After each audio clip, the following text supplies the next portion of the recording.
Assalamualaikum warahmatullahi wabarakatuh. Di sini saya akan menjelaskan tentang analisis resiko keselamatan di pemukiman lahan basah untuk memenuhi tugas UTS. Perkenalkan, nama saya Patricia Pangesti dengan NIM 10011182025. Apakah kamu tahu pemukiman lahan basah?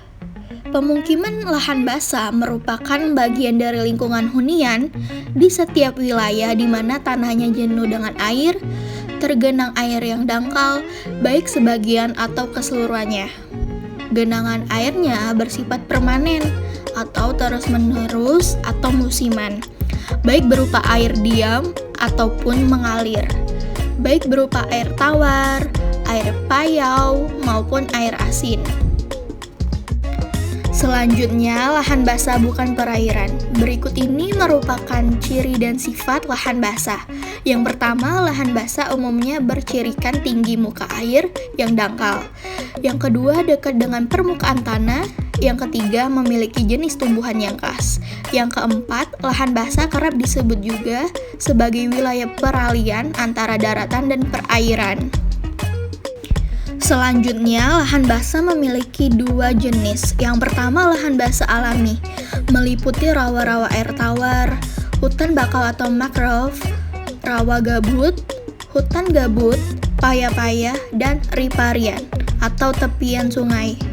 Yang kedua, lahan basah buatan. Lahan basah buatan merupakan lahan hasil rancangan manusia yang terdiri dari hewan, air, dan tanaman, meliputi waduk, sawah, saluran irigasi, dan kolam.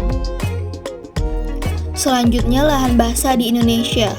Luas lahan basah di dunia diperkirakan lebih dari 8,5 juta kilometer atau lebih dari 6% dari total luas permukaan bumi. Di Indonesia memiliki setidaknya 30,3 juta hektar lahan basah yang tersebar di berbagai penjuru. Total luas lahan basah ini terus mengalami pengurangan.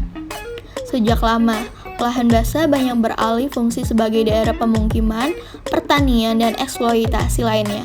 Untuk menyelamatkan lahan basah di seluruh dunia, pada 2 Februari 1971 di kota Ramsar, Iran, disepakatilah perjanjian internasional untuk konservasi dan pemanfaatan lahan basah secara berkelanjutan. Perjanjian ini dikenal sebagai Konvensi Ramsar atau The Convention on Wetland of International Importance, especially as waterfowl habitat. Indonesia pun telah meratifikasi konvensi ini melalui keputusan Presiden RI nomor 48 tahun 1991. Selain itu, setiap tahun diadakan peringatan Hari Lahan Sedunia atau World Wetland Day. Berikut 7 situs Ramsar di Indonesia. Sebelum itu, saya akan menjelaskan apa itu situs Ramsar. Situs Ramsar adalah situs lahan basah yang dirancang untuk kepentingan internasional di bawah Konvensi Ramsar.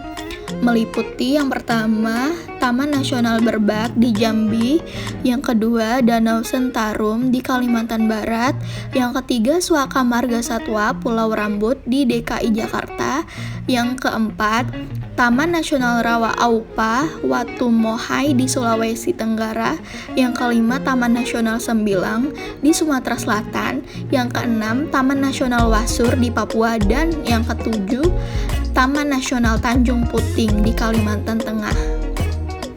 Selanjutnya, risiko bahaya di lahan basah. Yang pertama, hutan rawa gabut merupakan salah satu tipe lahan basah yang paling terancam dengan tekanan dari berbagai aktivitas manusia.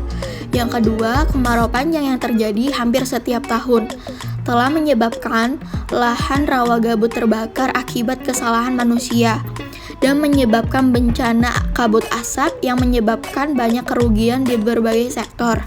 Yang ketiga, kabut asap pun menyerang sejumlah wilayah yang tersebar luas, mulai dari Lampung, Jambi, Padang, Riau, hingga ke Sumatera Utara. Yang keempat, wilayah yang paling banyak mengalami kebakaran adalah lahan rawa gabut. Yang kelima, menghilangkan fungsi penjernihan dan pemurnian air. Yang keenam, penyakit saluran pernafasan menyerang banyak orang.